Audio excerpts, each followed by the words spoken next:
The following is presented by the Pinellas County Extension.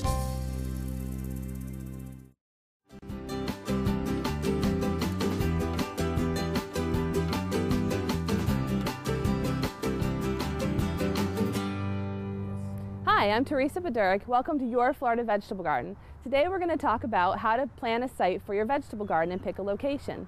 Let's get started. A successful garden starts with smart planning, so you want to make sure that you cover a couple of topics, such as the first thing is you want it to be close to your house. A garden that's off in a far corner of the yard, someplace you don't go, is going to be neglected, so you don't want to hide your garden. The next thing you want to make sure of is that you are located close to a source of water. If you don't have water close by, you're likely to, again, to neglect the garden and not water it frequently enough. So don't make yourself lug jugs of water all across the yard. You won't be successful. The next and very important thing is to make sure that you have full sun for your garden. At least 5 or 6 hours of full sun a day. Now your fruiting vegetables like your tomatoes, peppers, corn absolutely need this full sun, that minimum of 5 to 6 hours of full sun. Some of your leafier crops like your cabbage, your lettuce, and your broccoli can tolerate just a little bit more shade, so plan accordingly. The other thing to remember is that the sun is much higher in the sky in the summertime, and so you want to make sure that throughout the whole growing season that you have full sun. And some of our best times to grow in Florida are in the fall and the spring, so a full sun garden in the summer may not be come wintertime, so make sure you plan that out. The next thing you want to make sure of is that you're not going to be planting and disturbing any tree roots or shrub roots. This can damage their roots, and also the tree and shrub roots can compete for the water and nutrients that you're putting in your vegetable garden. You also want to remember that tree roots spread out about 3 times as far as the tree branches.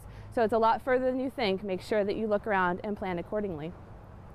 The next thing you want to remember is to put your garden on level ground and away from any low, wet spots in the yard. Anywhere where rain sits for a period of time after the rain has fallen is not a good place for your vegetable garden. So look for high level ground. Also, if you happen to have a septic system, you want to make sure to keep your vegetable garden away from the septic system. If you ever need to maintain the system, you're going to have to disturb your vegetable garden, and that's a very expensive problem. The other problem is that there's potential for contamination with your root crops if you put it on a septic. So just avoid septic areas. The next thing to consider is also if you need any fencing to keep out either your pets, running around children, any sort of wildlife. So consider if you're going to need to put a fence in. And also remember that a fence can be used to trellis some of your climbing vegetables. And finally, be sure to call 811 before you dig. They will come out and mark any utilities you have on your site to avoid any costly repairs or fines you might get from damaging them.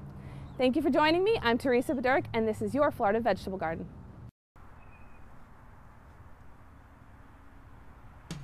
For more information on this and many more topics, visit www.pinellascountyextension.org.